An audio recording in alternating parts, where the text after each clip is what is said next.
So I showed up an hour and a half late, and I left an hour and a half early. So while everybody is there jacking around, getting nothing done, fluffing their skirts, excuse me, but I'm in, I'm out, and I found the guy I wanted, right? Yeah. So what I would say is focus. And if you know exactly what you want, then you just go get that. Yeah.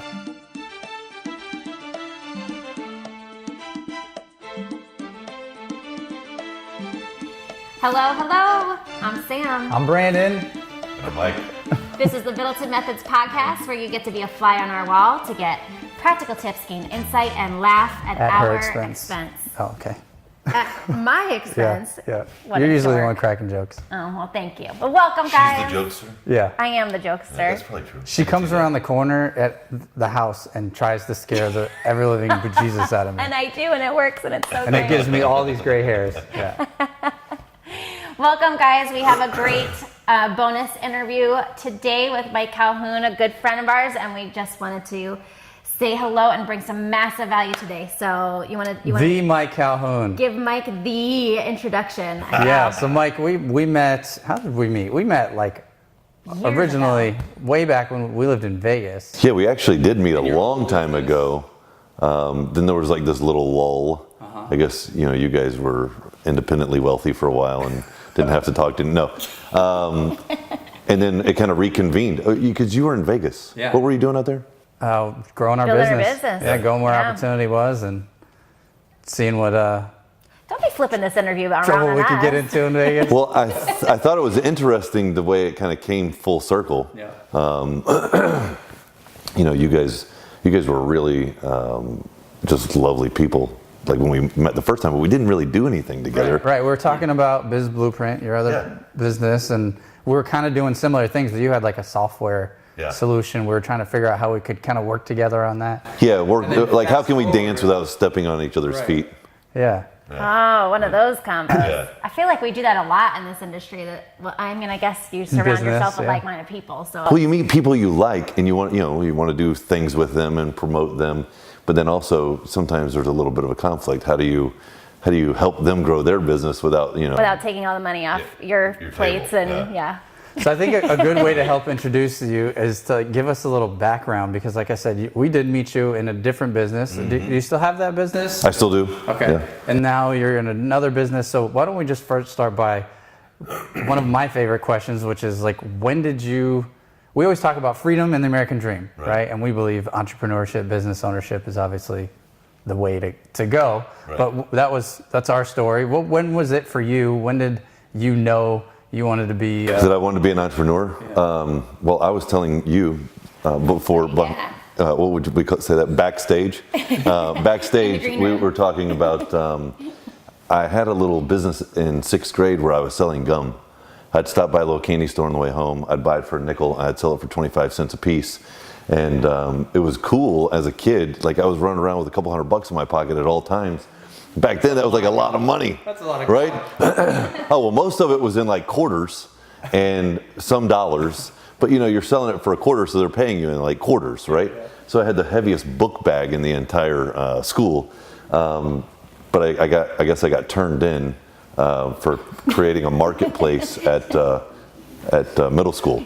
But I liked that feeling of being able to, my parents were a little bit, let's call it alternative. Okay. So, I felt independent early, and it was cool to be able to just be like cruising home and, I want those wheels for my skateboard, and you don't have to go ask mom or dad. And that was a good feeling. So I think that kind of got me hooked early. Doesn't mean I didn't try the job thing, but it was a good feeling to be independent. You didn't forget about it? No way. Okay. No way. So when did, fast forward, how did you get into the business that you're in? Tell us a little bit about the Biz Blueprint, and then I know we're going to talk about Yeah. So we'll step back. Right now, I do what I really enjoy doing. It's called boardofadvisors.com. You guys are members. And before that, I was doing a company called Biz Blueprint. It was really a product. The company was infomarketer.com. Product was Biz Blueprint. Before that We did real estate software, because before that I was doing real estate. And then before that I was actually... the life cycle of a true entrepreneur. Right. Yeah, I was a teacher. And the funny thing is so we would go back to my teaching days.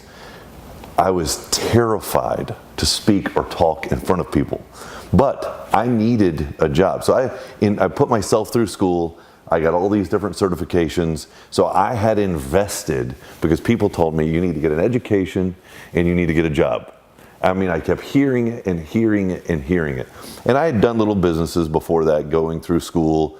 You know, I'd always made money, right? But did I turn it into like a real business and employees? No, I was kind of the key guy, right? Mm-hmm. So I'm going with what everybody's saying. I'm like, all right, I'll get my education and I'll get a job. I'm gonna try it. I'm gonna see how this works. So I did. My first job, I was a teacher, and I had the latest certifications. Like, nobody had them, because it was at Y2K, and like Y2K, everything was supposed to fail, and Yeah. So they changed all the systems. I got the latest certifications, and I'm now hired teaching people with like 20 years of experience, and I've never done anything. I just knew all the stuff, but I've never done any of it. So now I'm teaching these very experienced individuals, and I'm young. I'm like, what, 24 years old, 25 years old? So they're putting me to the test, right? So every day I'm creating curriculums, and I'm teaching people, and I'm responsible if they pass their vendor exams. And these things sometimes are $800 to $1,000 to take the exam. So if they don't pass, I look like, egg on my face. That was a good experience for me, because I busted my ass. It was like I was working, and then I was studying, and then I'd have to take all the exams before they took the exams. So there was never any off time, right? So long story short, you kind of start making, I think I was making like 60, 65,000 at the very end of that. And I ended up buying a house because I had a good job and I had credit. And my buddy was doing real estate. So he goes, hey, he saw me like a sucker. He goes, there's a good job. There's a guy with a good job and credit, right? Let's sell him a house. We can get him financed. Yeah. So he sells me this house for $62,500. It was a 3-bedroom, 2-bath. I turned it into a 2-bedroom, 2-bath. So I did like everything wrong, but I made 92. I was like, wait a minute. Yeah. But I made $92,000. Whoa. Yeah, in about 8-9 months. I was like, man, I don't even know what I just did. Yeah. Because I was handy. Growing up, I was pretty handy, and I had done all the work on the house myself. And I'm like, that is more money than my job, right? I think I got lucky on that first one, but yeah. Taking away a bedroom and everything? Yeah, it's 92. I didn't even buy the house for 92. I made more than I actually bought the house for, right? Like 150%. So that set, so I kind of couldn't go back to I have no interest in that job anymore. You got the itch. Yeah. So I, by default. Mind once expanded will never contract. I don't know if you can make money like that and then be like, yeah, let me go back to my salary job. I didn't quit, but I sabotaged myself. I just could not focus at work. I'm like looking for houses, and so they fired me. And I'm like, okay, well, at least I'm not a quitter, but I did get fired, and I really wasn't even happy with myself for getting fired. But I was like, I couldn't quit, right? I'm just not a quitter. It probably would have been easier that way.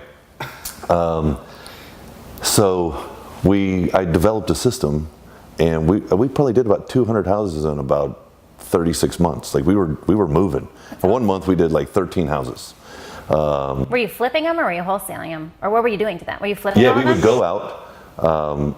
It was actually, they were all in foreclosure. So I had a system where before Foreclosures Daily, Dave Van Hoos, before they even launched that software, I had a girl sitting at the courthouse sending me all the updates every day. So it would come in, and then I had a GPS, and I would just drive them. I had a whole system. I don't want to go into it, but it was working, right? So then I would put it in a land trust, and I would give them people money for a new place. I would help them get their new place. I would move them, rent the U-Haul, hire the guys, make it all happen, because you got to get them out of the house. Number one rule, you got to get them out of the house. So that worked really well. Made a bunch of money. Probably could have made more but you're just moving. Like I'm young and I'm pushing hard, right? And I got the itch to turn my system into a software. And we were doing short sales. Really what we would do is we would get these foreclosures and we would process the short sale because they were all mostly over leveraged. That's why nobody wanted the deal, right? So we were processing short sales before it was even like a thing. So I turned it into a software just because my internal software and system got more and more advanced, right? And I met a guy, you guys might know him, his name's Brock. I met a guy, Brock, he goes, oh, we can sell this and here's how. And I'm like, well, I should do that, you're right.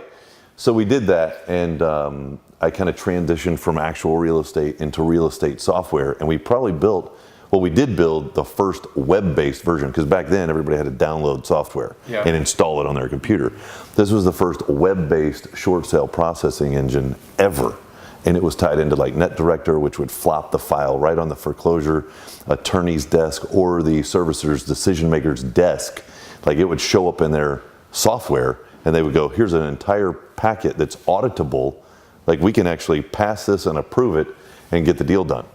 Went out to Silicon Valley and got the attention of SAP, Oracle, and a little guy stepped in, had a small budget from Google, and said, his name's John Johnson. He says, hey, I'm gonna stop you from talking to anybody right now. And he wired me a bunch of money to my account with no paperwork. And he says, just stop talking. And then I'm gonna meet you at your office and we're gonna line the deal up.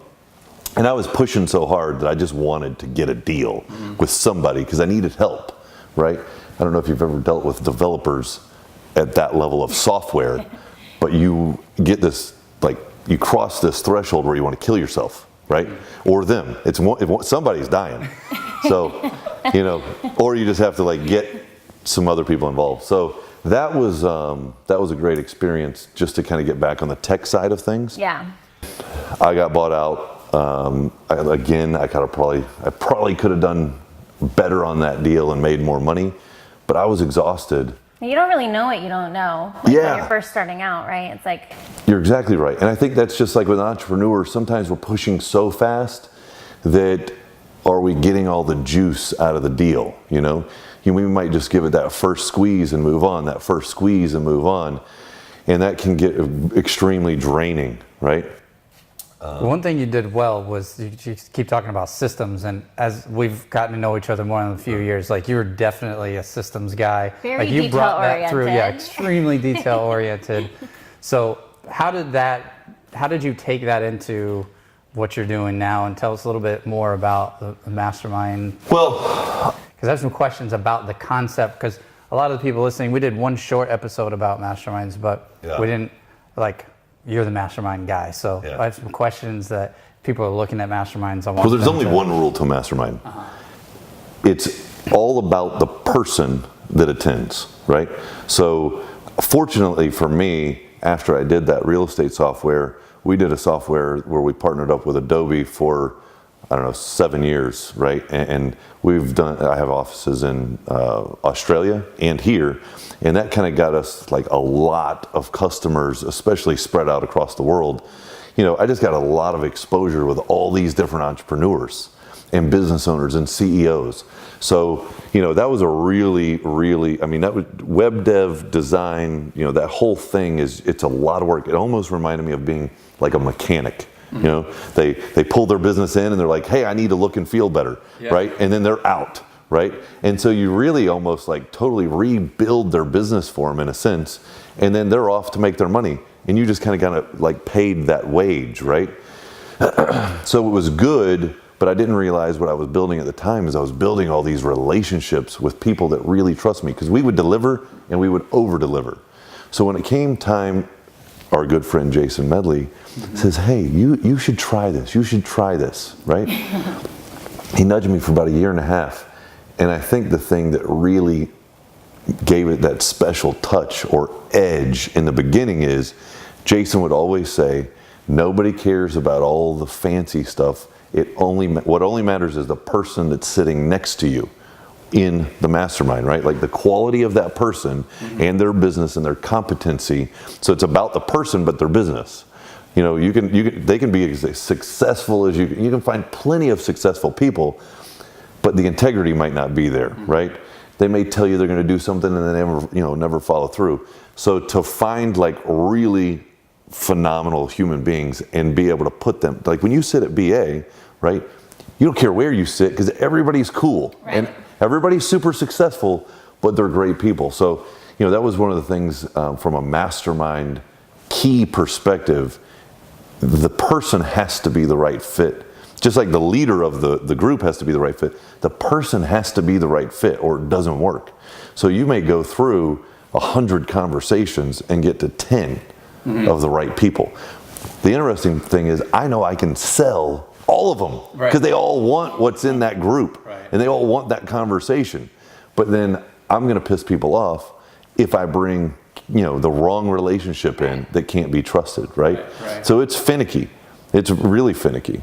So this is going to seem, I want to take a step back. I know this is going to seem probably elementary, but again, a lot of our listeners are, the millennials. They may be at high positions in their jobs. They may be kind of stepping out into the business world or just new into a business. So just real quick, what is a mastermind? And I know we just talked about one of the most things that's important about it, but can you just kind of give them a quick? Oh, for sure. So a mastermind is, think of this, you're summiting together individuals who obviously have a high competency in their niche, right? They have high integrity, but what they want to do is they want, many people like to, obviously read books and go to courses and, they go to these events and they learn how to do things, right? So all those, I kind of feel like those are like, they ladder you up in your expertise and your knowledge and your awareness. A mastermind is kind of the same group of people who have that urgency to grow their knowledge base, but realistically, they get to a point where they want to come together and get things done, right? So think about this. You take Chris Dennert. He's a marketer and a networker, right? But he doesn't want to create a product, or he doesn't necessarily want to fund all the deals with his money. He wants to be cautious there. So what he does is he looks for guys that have products, emerging products or emerging, services, things that are kind of new or trending up or could really expand. So he's looking for that type of stuff because he knows what to do with it, right? So he's about taking that piece of the puzzle and plugging it in. Then taking potentially somebody else who likes to fund deals, right? And taking that piece of the puzzle and plugging it in. So he assembles deals, right? And he's excellent at it. So a mastermind is really, you come with your core competency, but you're looking to plug in to create results and create them quickly, right? And realistically, you come to BA or you go to a mastermind many times for those new relationships and to do bigger deals, right? Because you got to put something on the table that's worthy of your time and their time. Nobody wants to just do one. They don't want to add something to their plate for the sake of adding something to their plate. Right. They want to be impressed with like, whoa, no joke. If we take this and plug that in, our first month we could do $100,000 or $250,000. Look at Chris. I think they did like $125,000 their first month, right? Yeah. That's, and I think they're like testing. Yeah. You know what I mean? They'll probably get to a point in December where they're doing that in a day. Yeah. Especially for gift season. Yeah. Yep. I think they just landed like a deal with the MLB for the home team, like 5,000 or 6,000 mugs per stadium. That's awesome. Crazy. Awesome. But that's kind of the ingredients. That's kind of what you need. You need the competency. It's not like a typical event. You just go to learn like one person lecturing.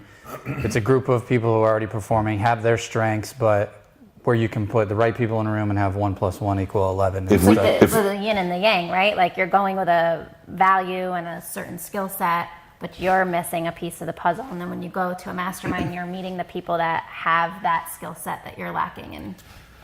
In one word, it's leverage. Yeah. Realistically. It's a good word. Yeah. Awesome. Did you have any questions? I have a question. I want to talk for a minute because there's been years of growing up to the point where you are now, where you have this ability and magic to put the right people in a room together. But it did take you years of just practice and the wrong, not necessarily the wrong businesses. It's 100% magic. No one can replicate it. But what would you say for the business people that are struggling right now, or they're really grinding hard in their businesses? And what was like the one maybe the one takeaway or the one aha where you can go, here's the number one problem that you're probably facing in your business right now, holding that person back from getting to the next level? I would say focus and simplicity, right? Ooh, we had actually talked about this Yeah. on the phone one time. Yeah. Just having like too many things going on. Focus and simplicity. And here's what happens when you're pushing hard and fast. Like last night, there was an Infusionsoft meeting, right? They sent me an email and they said, hey, there's this Infusionsoft meeting, like it's Infusionsoft, not a reseller, but it's actually Infusionsoft at Salt Rock. I'm like, what? It's 2 blocks from the office. Yeah, we just drove by it. Yeah. I was like, that's weird. So I'm thinking, it's got to be some goofy reseller, lower end, whatever. Like hosting your event, because they're in Arizona. Yeah. So I tell these guys, I said, hey, I threw on a shirt halfway decent. I said, I'll probably be back in like 10 minutes, but let me go check out whatever this thing is. Well, I get there, there's probably about 50 people there, and it's actually Infusionsoft that's putting it on, right? And I'm like, hey, if I'm going to bring somebody to the next event, I should bring Infusionsoft. Why not? Yeah. Right? So, to kind of cut through the fat, focus. I walk in the room, I walk up to the guy in the front of the room, and I'm like, are you the guy? Are you the decision maker? Who are you? Right? What do you do? What's your role? And so he tells me what his role is. Then he brings me over because I think he felt, okay, I'm not the guy he's looking for. Let me bring you to the guy that I feel that he's looking for. So he brought me over to the Eastern Regional Manager. So everything from New York through Florida, this guy covers the whole East Coast. So I'm talking to him and I'm telling him about Board of Advisors. And he goes, ooh, I might not be the guy you're looking for. You know what I mean? So I'm qualifying them and they're disqualifying them. He goes, I know the guy that you want to talk to. And I go, okay, cool. So he points the guy out. He is the #1 guy in the world on Infusionsoft implementations, right? Like, that's the guy. If I was going to bring somebody to Board of Advisors, it would be the best guy in the world on Infusionsoft, because nobody's going to know it better or have more leverage to offer to people in the group, right? So I said, okay, so if he's the guy, I'm only here to talk to him. That's what I told the guy. Cool, that's why I came. I want to talk to that guy right there. Can you introduce me? Why? I didn't want to just go introduce myself. I wanted him to introduce me. Why? Because he's the regional manager, right? He's bringing me to him. So the guy pulls us both out of the room. We chit chat. I give him one of our video invitations. He's wowed. Now the conversation starts. So while everybody else, I showed up an hour and a half late and I left an hour and a half early. So while everybody is there jacking around, getting nothing done, fluffing their skirts, excuse me, but I'm in, I'm out, and I found the guy I wanted, right? Yeah. So what I would say is focus. And if you know exactly what you want, then you just go get that, right? Many times they don't focus enough to really define what they want or the result that they want, right?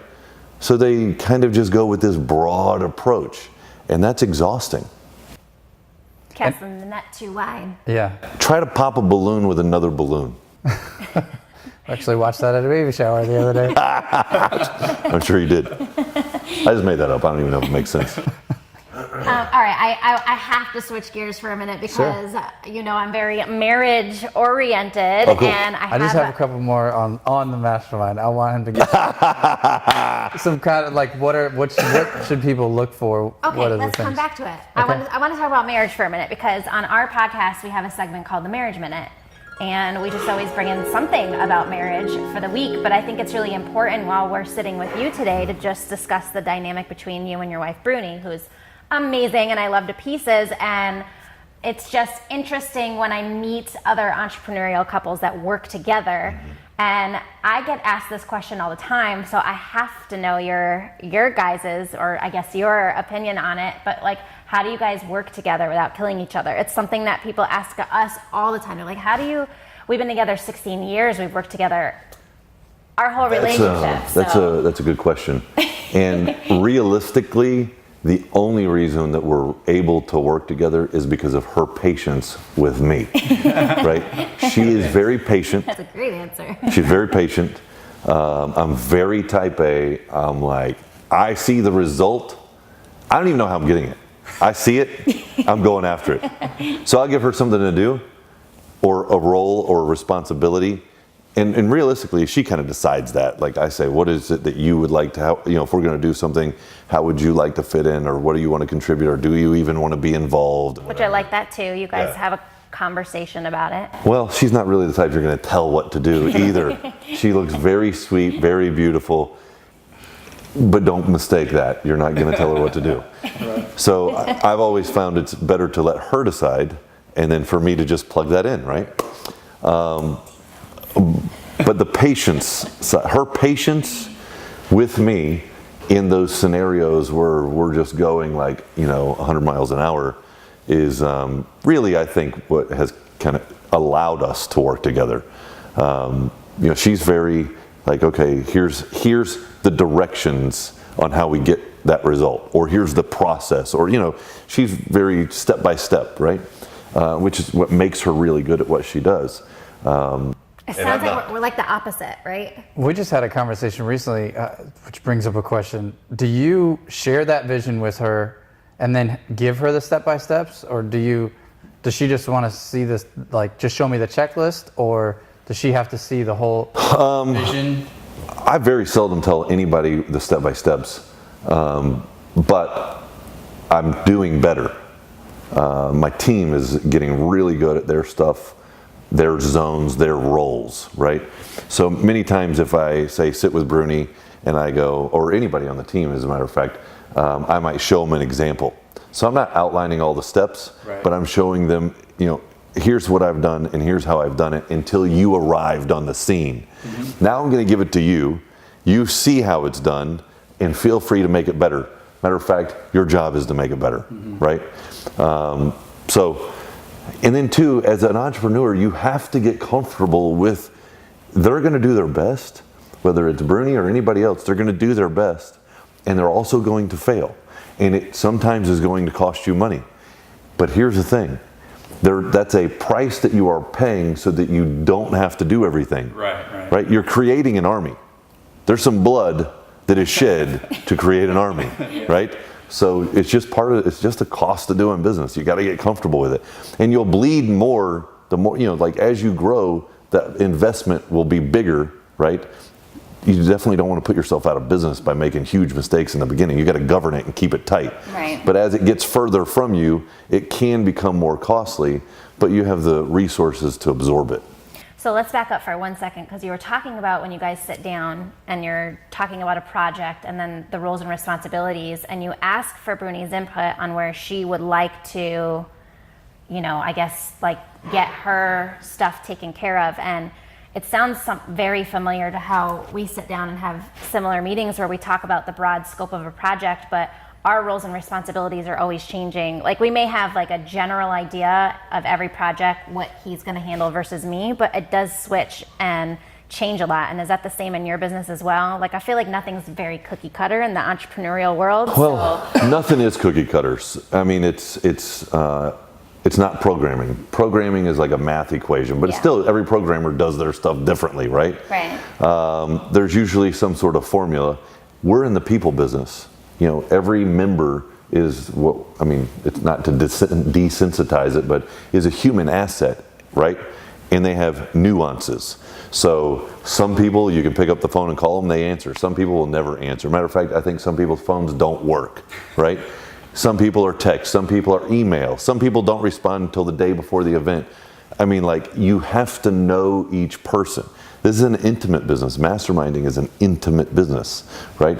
So when I deal with, say, Bruni or anyone else on the team, it's like, well, no, there's no, that person doesn't respond that way. Right. And I have a process, right? You call them, they don't answer, you leave a voicemail. Then you send them an email telling them that you called them and left them a voicemail. And then you send them a text, if it's cool to text them, letting them know that you sent them an email, letting them know that you called them and left them a voicemail. That explains a lot right now. Right? I got you now. So at that point, we've covered all bases, and I can feel as if I've done my duty to make them aware, right? So, you know, if we're just looking at communication, that's the process I tell them. And then if they ask me, I just say, have you done that? And then usually that conversation goes away. How do you guys separate work and business? We don't, well, I mean, we do, obviously, but we Work in business? we'll That work just says- any that just says right time of there. the day. I don't know if it's just because of the amount of time, what we're working on, or I've just learned to love and come to respect that Brandon just wants, like, that's the thing that like really excites him. So I'll just talk to him about it a lot. But is the dynamic the same in your household? I know we were talking a little bit about it off camera, but you know, do you guys like walk out the door and just go straight to husband and wife? Do you guys? Oh, I have no problem doing that. She, on the other hand, that doesn't work. So, you know, she has to have this transition period. For us to separate work and family, I have to make sure, because, you know, you have this idea, maybe I'm going to get a bigger house, I'm going to have an office in the house, and then, well, then you get another, you know, person helping you, say, do video or operations or social media or whatever. Then now somebody's They're all the potentially coming to your time. house. Yep. You know, then your house isn't your house. So I think our thing that we decided very early on is I will not work from home. I don't have a computer at the house. I don't take my laptop home. At all, zero. If I leave the office, you will either text me or call me. I might see the email on my phone, but I won't even respond. Like, my signature on my phone isn't even really a business signature, so I very rarely even respond to an email from my phone, right? So I work from the office. Now, I'm at the office a lot. So, yeah. So, Which is where it differs for us, because I'd rather have him in that. We were just talking about this too. I said I'd rather you like have somebody, and we did for a long time, shadow Brandon and work with him at the house or whatever, because if he wants to take a lunch break, he's right there. And he doesn't have to drive 20 minutes to come home for lunch. Well, don't mistake the benefit and the distinction of being out of the house, because the house is a place where that's family. You know, the context of business, because the house itself is like a business. But there's different things that happen there, transpiring with the kids, the wife, your wife, your husband, the dogs. The whole thing is like another business, right? In a sense. And one thing that we've begun to kind of realize is we work a lot on the business, and do we apply those same efforts and that same strategy to the home life or the family life, right? We've got enough routine to do whatever we need to do at work, but then we have no routine when it comes to potentially taking time for ourselves on the weekend, or date night, or working out together, or whatever it is. Are we applying that same effort and routine? Because it's about consistency, right? Frequency and consistency. It's not about necessarily, hey, did you spend 4 hours together today? You could have spent 5 minutes having coffee and having a good conversation, but you're keeping that contact warm. That's good. That's really good. Yeah.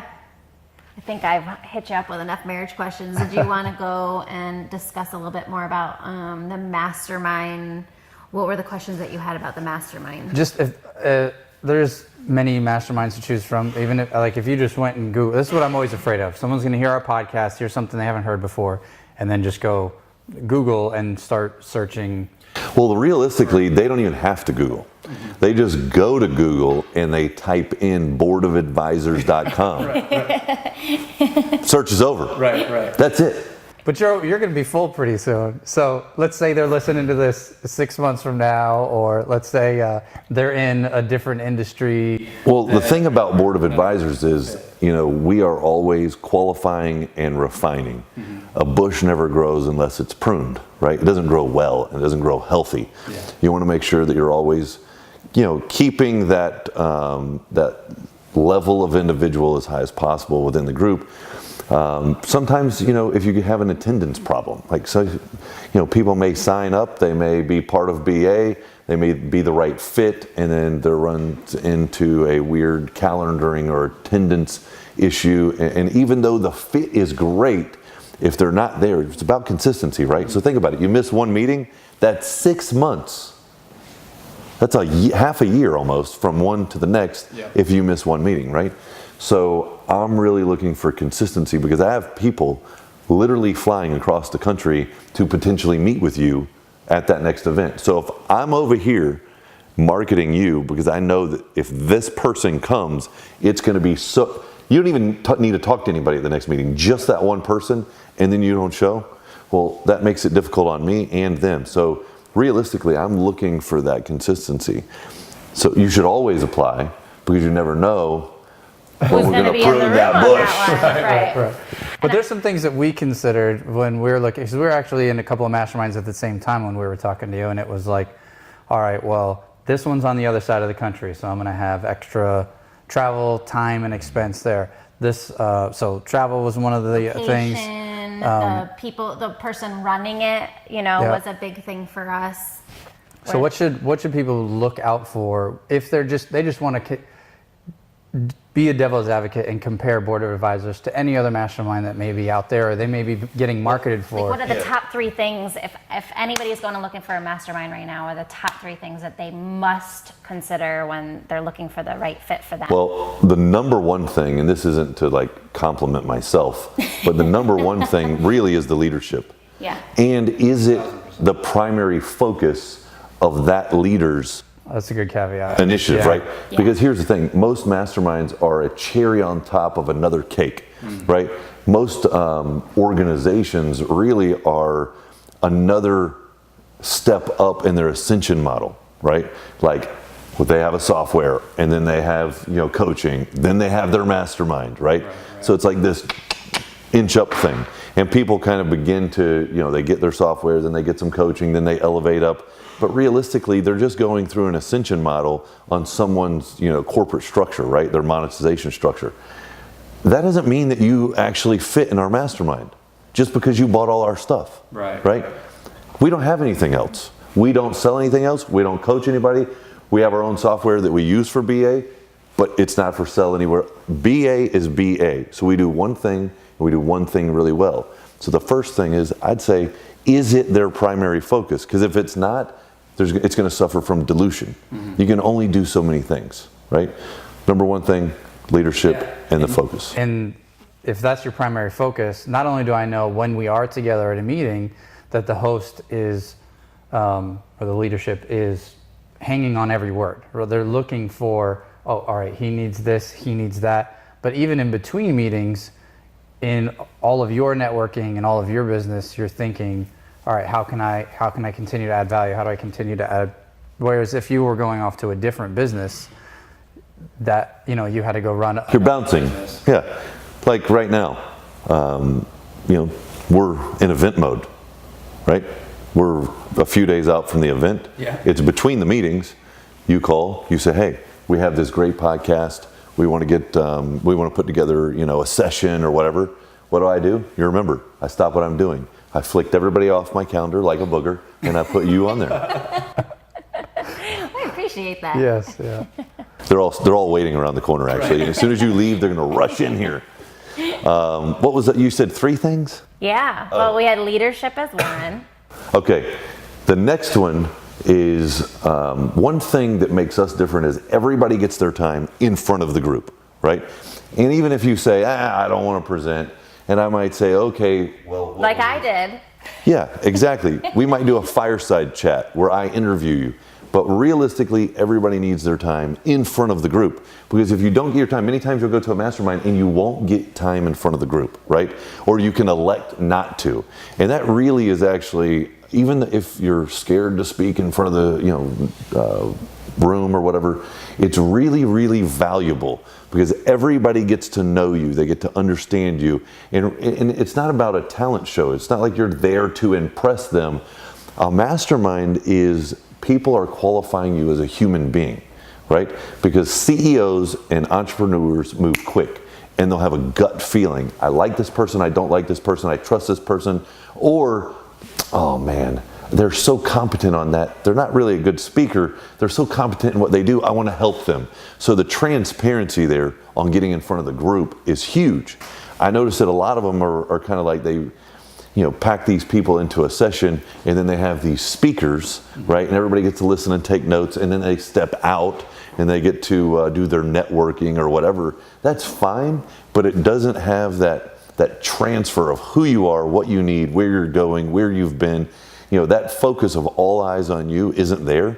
And if you're missing that, I wouldn't even go to that. I mean, I don't even think it's worth your time. And I would say that's a big thing for especially me, because the first, I'd say like half a year to year, I would be like, go ahead, babe. And, like we have the kids anyway, so there's just times I can't make it. But now I'm really active about saying, here are the times that I'm going to be there to make sure I can get up in front of the group, because I didn't realize what a huge value that was at first, and I was okay with just coming and being Brandon's wife and just talking to people at the dinners and the networking events. But to actually be at a mastermind when you get up in front of people and then discuss your business and break it down and get advice or tips from people about how to take your business to the next level, it's like the greatest accountability you can have, because 3 months later you're going to be back in front of that group, and you better have checked at least a couple of things off those lists, off your list before you go back the next time. So it is a huge value add. Yeah. So we have 3. If you've got 3, I got one for you. I have one, but it's more about the person this time. Yeah. So the person themselves has to be ready, right? So think about it. You go to a mastermind. Let's say they're 20 grand, right? Average mastermind, 20 grand. You go to a mastermind, and are you ready to activate, right? Are you ready to actually do something? Because it's very easy to go, pay the membership fee, and sit and do nothing, and then complain that you didn't get anything out of it. If you are a pro, you step into that room, it could be a miserable room. It could be the worst mastermind ever. And you will identify 2 or 3 of the players, and those 3 or 4 or whatever it is will do something together. I've been to miserable masterminds. Matter of fact, first one I went to, I was like, I couldn't even understand, like, why are some of these people even here? Like, I don't even know what's going on. But as miserable as that experience was, the interesting part, masterminds always produce, because there's gonna be some players there, right? So everybody wasn't hitting a home run, and it was a little weird. But there were 3 guys there that we ended up doing millions of dollars of business, and it worked. So the concept actually works, regardless of, say, the leadership blows and whatever else. But the concept does work. There will be somebody there that is applicable. If you're going to make that investment, you got to be ready to step in. Are you a pro? If you're not a pro, you're going to step in and nothing's going to happen. Right? So I try to make sure if you're not a pro, you're not in. Right? Because I want everybody creating results, because we can go from meeting to meeting to meeting, showcasing what transpired, what just happened, who we did whatever with, right? And now it almost 2 years later, we're at a state where everybody's kind of updating. Hey, this just happened. We just raised $125,000 for AOL, the orphanage. And between Q1 and Q4, not only did we raise the commitments, we collected all the money, we literally bought all the supplies, the real estate, everything that we were committed to, have installed it, and the kids at the orphanage are now using it before we even got to Q4. So within 90 days, all that transpired. Like, you as a person have to be ready to get involved, or you're not it doesn't matter that you paid the fee. You're not going to get anything out of it. Yep. Love it. That's all the questions I had. Did you have anything? I'm good. You can ask me another one about Bruni if you like. Hello, Bruni. she just got here. I want to have her come up, but she's probably gonna tell me no. Look at her. What's a question about working with Mike? I know. We might have to get her afterwards and put her on the hot seat for a minute. Do you want to come over here, babe? Okay, I'll give you my mic. You can sit next to me. How you doing? It's good to see you. Good. How are you? Good. Here. No, okay. All right. I was unprepared for this. I know. Okay. Let's put her on the hot another seat kind of with marriage minute. Yeah. Let's see if her answers Match his? Match my answer. Probably not. Probably not. All right, so one thing we asked Mike was, how do you guys work together without killing each other? It's a question that Brandon and I are asked a lot as entrepreneurial couples that work together. They're like, people go, how do you get along all the time? Like, how do you separate work and business, all that stuff? I think I'm kind of wrapping both of your questions into one, but just that whole concept of working together and you're still smiling and like playing around with each other. Forced. We definitely have two different personalities. I believe in a couple. There's the alpha male or female, and the other one plays a little bit more of a supporting role. In our relationship, I am a more reserved person. I am an observer, and he's quite the opposite. So he's the decision maker, and well, we both make decisions, but after we discuss it, he's a little bit impulsive when it comes to certain things. But and he's very passionate about what he does, and my role is to see it from a little bit from behind the scenes and make sure that where he's been a little bit impulsive, he needs to put a little bit more thought into it. Our friend Vinny told me recently that women actually have a different organ than men do. It's called a security spleen. And anytime the men do something that's too risky or whatever, that organ just starts to... Maybe it's an intuition. Maybe we have an intuition, It's good. It's called we're smart. We make sure things are going in the right direction. Right. I'm going to make him turn red now. Quick question. What do you believe in balance? Like balancing business and That's a and great work? question. Business and work. See, I keep doing it. Obviously, we're leaning a little more towards work than family at times. But balance.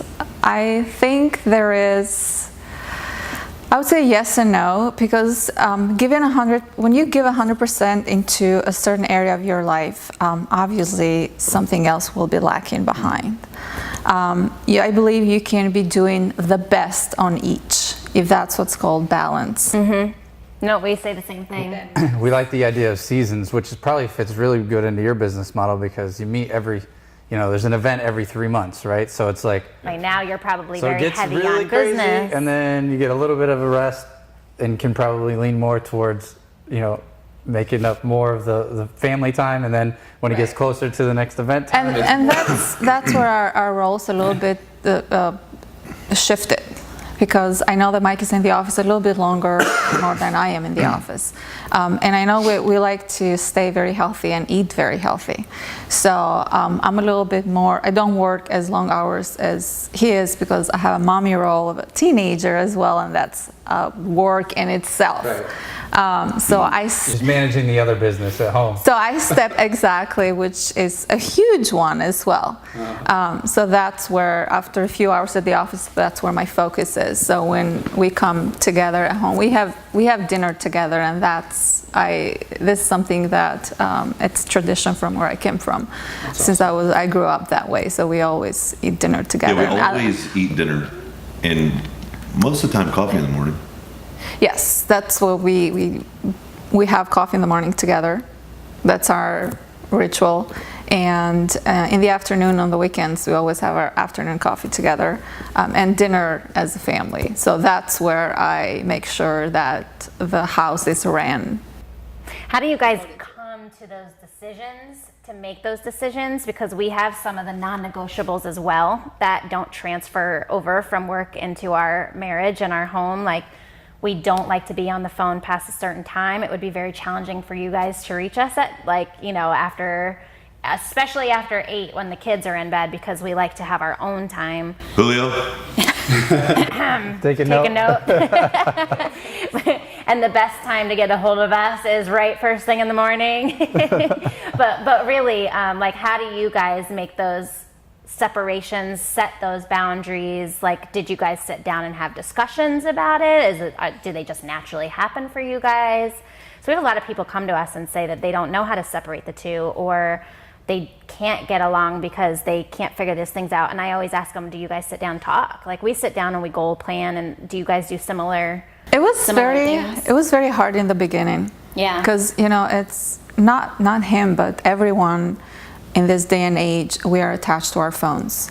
We use our phones as an alarm clock. God forbid you buy one, right? And you put your phone away somewhere. So it used to be worse for Mike. It's easier for me. Once I'm at home, and that's the time that we come together as a family, that's our dinner time, or whether we watch something, I completely detached. I understand why it's very difficult for him to do so, but he's gotten better.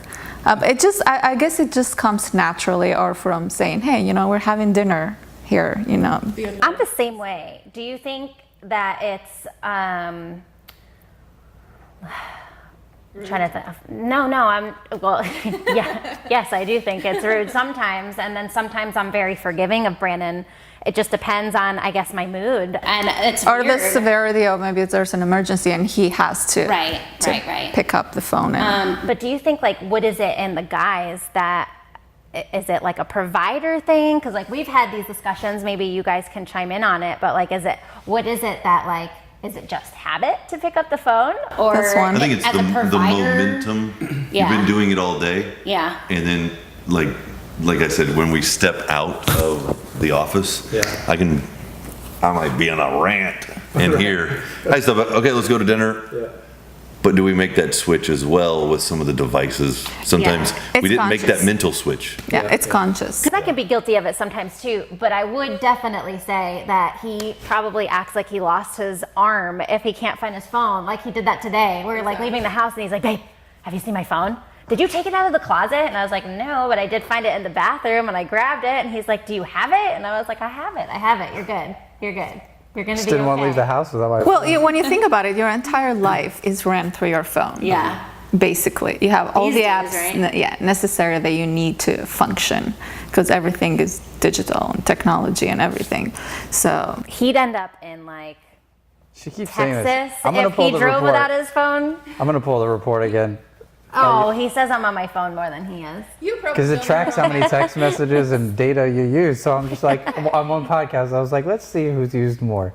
She had me beat by like double. Because I work on my phone. when is the last time you remember somebody's phone number by heart? Oh no. It's difficult. Very few people. Me too. Very few people. So everything is on the phone. But the best feature of the phone now is that do not disturb. I You at just least hit know that little Brandon's. moon, If I get arrested, Then I can at least it doesn't call Brandon. ring. I don't do nothing.